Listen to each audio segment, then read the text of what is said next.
The 20th of May, 2025. Investigators stepped into Parliament and dropped a very spicy briefing. They exposed what many of us already suspected, but couldn't prove: the national lottery fraud. Allegedly, since 2014, senior workers at the National Lottery Commission have been dipping straight into the jackpot, while we were faithfully buying lotto tickets every week, hoping to finally escape from having to choose between data or bread. Meanwhile, these people were not trying their luck. They were collecting directly from the pot. They were running an efficient money-making machine.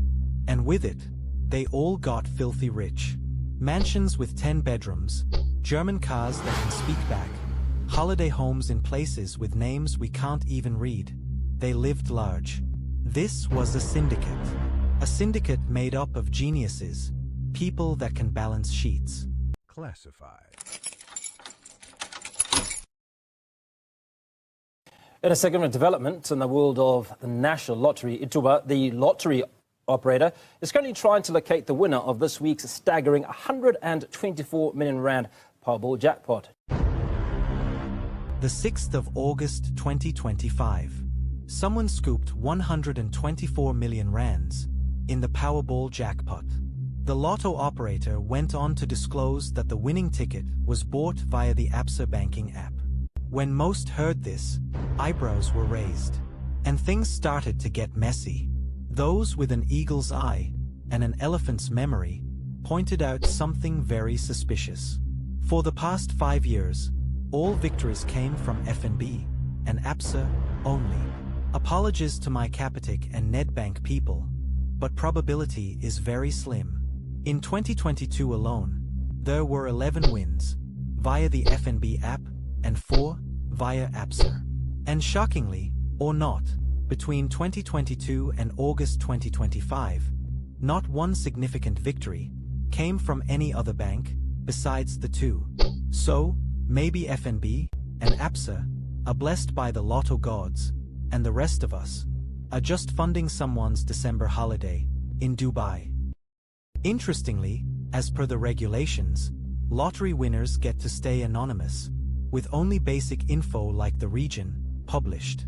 When confirming the win, the lucky person must show up in person with a valid ID, but outside of that, the identity stays a secret. And that makes sense. Imagine you won 100 million rands. Even that one cousin you last saw at your 5th birthday party will slide into DMs with a business proposal. Plus, let's be real, SA is one big movie set. You'll become the star of every action scene. You'll need more bodyguards than the president himself. So, with the winners' identities kept secret if they want, the folks spotted a major loophole. Allegedly, billions were silently stolen from the pot, until the entire scheme got exposed.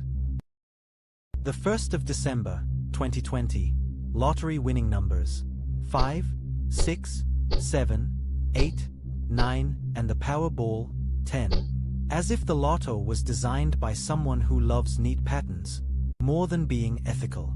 That event had everyone scratching their heads, questioning if the whole lottery system was actually legit. As strange as it is, 20 people won the jackpot on that day, against all odds. The total jackpot was more than 100 million rands, and they each walked away with a 5.6 million. So, this is the deal. The operator uses something called a random number generator, a fancy software that vomits random numbers. It's built with algorithms and designed to react when a button is pressed, generating a random sequence. Now, imagine a so-called random number generator, giving you 5, 6, 7, 8, and 9. That's like finding missing car keys inside the fridge. Technically possible, but honestly speaking, what are the odds? Allegedly, it was all a scam. Fast forward, after the Special Investigating Unit's briefing, serious allegations have emerged, suggesting that insiders are manipulating lotto results to make sure certain people win, and not just once, but regularly. Thanks to the law allowing jackpot winners to stay anonymous, a huge loophole, one that's made many officials in the operating company seriously rich. And it gets juicier. There are some multiple winners, people who hit the jackpot several times. But because of the secrecy, getting the names is almost impossible, unless something changes. This got people talking, and many started looking at the report with an eye for detail. The findings suggest that the mess started in 2014. And this was the initial catch. The commission uses funds from ticket sales to fund community projects, things like sports programs, arts initiatives, education drives, skills development, and charities. But no, these officials had other plans.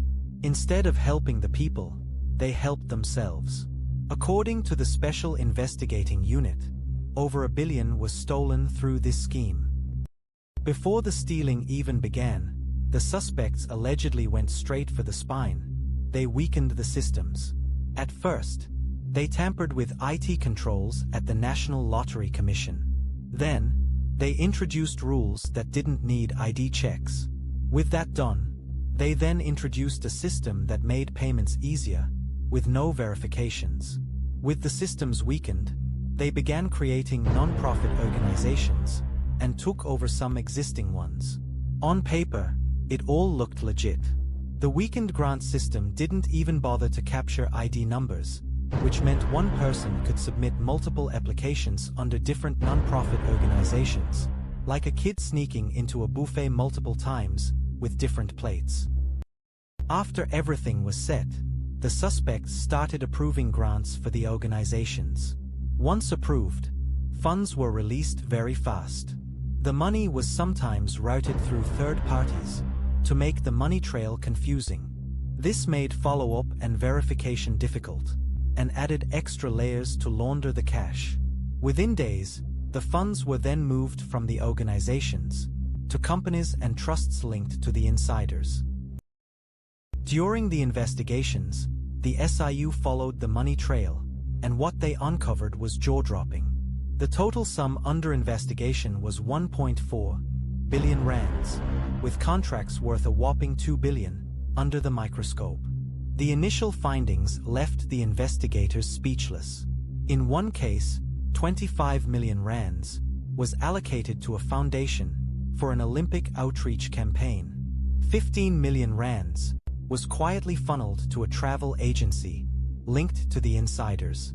And 7 million rands ended up in another holding company, with several direct payments made to the legal manager. After the discovery, authorities froze assets worth 25 million rands, but this was just the tip of the iceberg. The system had massive loopholes. The investigators also dropped names. Turns out, workers at the National Lottery Commission greased the wheels to keep this money-making machine running smoothly. This includes the former chief operations officer, who allegedly directed funds to companies linked to the syndicate. A former chairperson also got named, along with a former legal manager. Basically, the whole VIP squad was involved. Auditors, lawyers, and accountants were all in. It is this army of professionals that allowed the scheme to run at full throttle for so long. The briefing ignited serious chatter across the streets. Further investigations were launched, and trust me, there are many more skeletons still hiding in the cupboard. After years of eating silently, that money machine might finally be hitting the brakes. And what awaits the suspects? Populated prison cells, beds that look like they have been through World War III, food that even your dog would refuse, and not to forget, the infamous prison soap, patiently waiting to be dropped. We can all hope they get a taste of that luxury.